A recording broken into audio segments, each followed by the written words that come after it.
1850 a.C., primeros registros contables con marcas en huesos y piedras.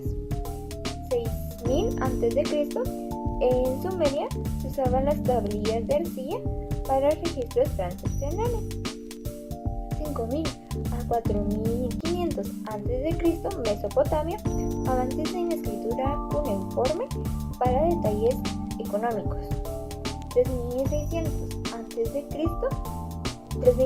a 3000 a.C., Egipto, registros contables con jeroglíficos para comercio y tributos. 2500 Babilonia, uso de tablillas para control de comercio e impuestos.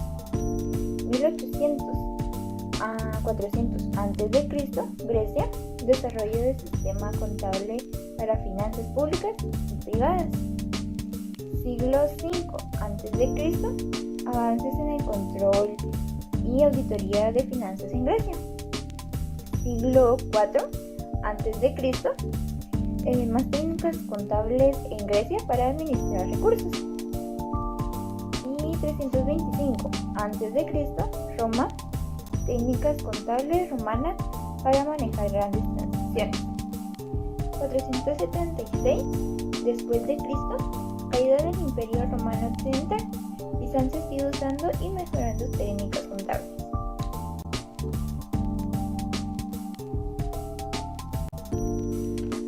En 1157 crece el comercio en Europa, lo que impulsa la necesidad de llevar registros contables más detallados.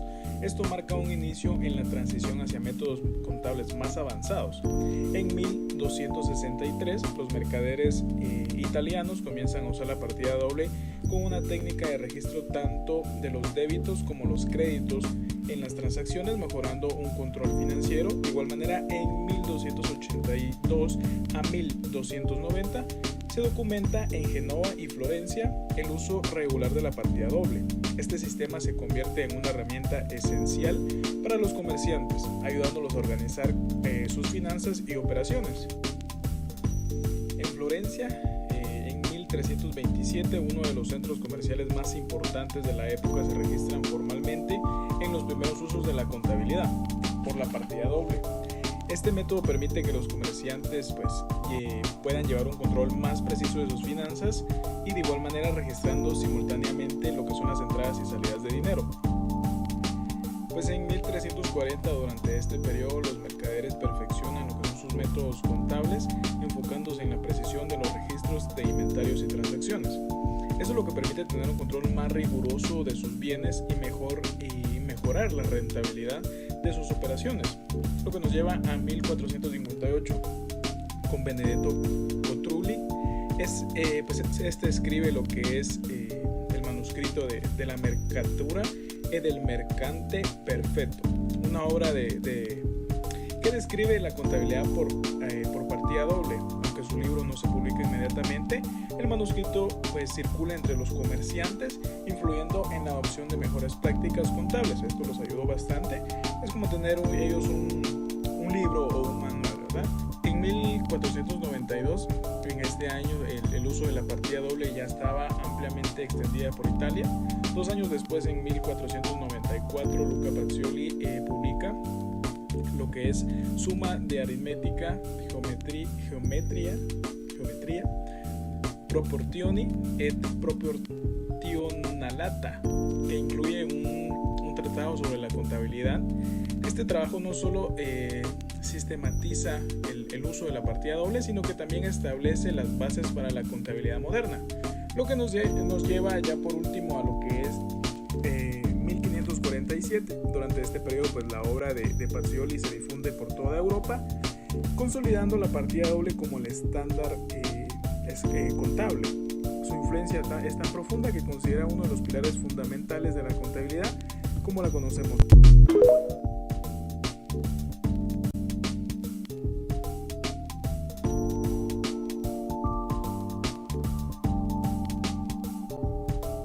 1558. En este año, Bartolomeo Fontana publicó un texto que incluía discusiones sobre la rentabilidad en el contexto del comercio, destacando la importancia en el registro de los comerciantes. 1564. En esta fecha, Gerolamo Cardano, un matemático matemático y médico italiano, escribió Práctica, que incluía principios de contabilidad que ayudó a la práctica contable en el comercio. 1586. Este año es notable por la publicación del libro La contabilidad mercantil, escrito por Domenico Manzoni. El libro ofrecía visión más avanzada de la contabilidad del doble entrada, mostrando su uso para el comercio y la administración de empresas. 1610. Durante esta época la contabilidad continuó su expansión por Europa debido a la afluencia del Renacimiento y el crecimiento del comercio internacional. 1638. Se publicaron más tratados sobre contabilidad en Italia, lo que ayudó a consolidar y difundir la técnica en la partida doble.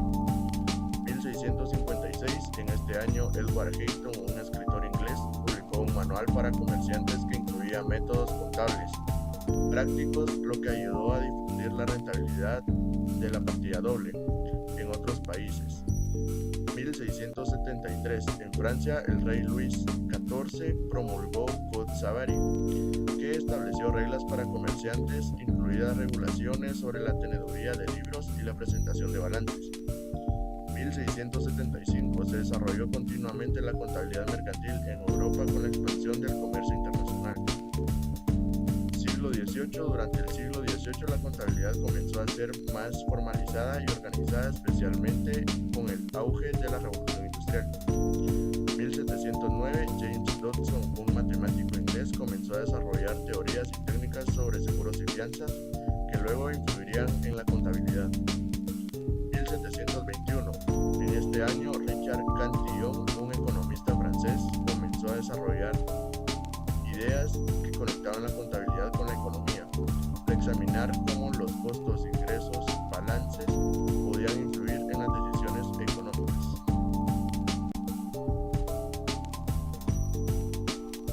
Bueno, a continuación seguiremos abordando el tema. En 1775, la Revolución Industrial genera una mayor necesidad de llevar registros financieros detallados debido al crecimiento del comercio y las manufacturas. En el siglo XIX se expande el uso de la contabilidad con la creación de grandes corporaciones y la Revolución Industrial sigue impulsando la demanda de la contabilidad más precisa. En 1867 surge el concepto de sociedades de responsabilidad limitada, lo que aumenta la complejidad de los sistemas contables al tener que registrar el capital de cada accionista.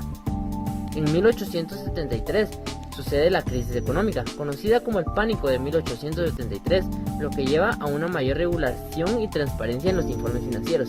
En el periodo de 1890 a 1959, en este periodo se consolidan los principios contables modernos, especialmente en Estados Unidos y en Europa, y aparecen los primeros entes reguladores que normalizan la profesión contable. En el siglo XIX, la contabilidad comienza a transformarse con la llegada de nuevas tecnologías.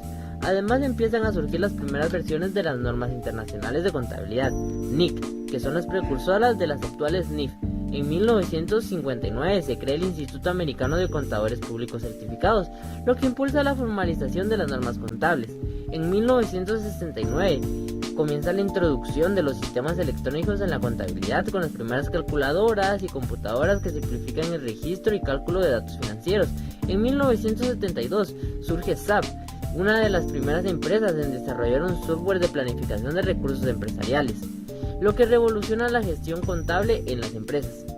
En 1988 se implementan nuevas normativas contables y fiscales para adaptarse a la creciente globalización, marcando la necesidad de armonizar las normas financieras a nivel internacional. Ya abarcando fechas más recientes, en el 2004 las normas internacionales de información financiera, conocidas como NIF, comienzan a adoptarse de manera masiva por las empresas en todo el mundo, unificando de esta manera los principios contables a nivel global y facilitando la comparabilidad financiera. En el 2006, muchas más empresas y países siguen adoptando las NIF como un marco estándar para la elaboración de estados financieros, mejorando la transparencia y la coherencia global en la contabilidad. Y en el presente año, en el 2024, la contabilidad continúa evolucionando con tecnologías como la inteligencia artificial, que ha sido un tema muy relevante actualmente. Y las NIF se adaptan cada vez para reflejar estos avances, asegurando la precisión y la transparencia en un entorno empresarial cada vez más digital.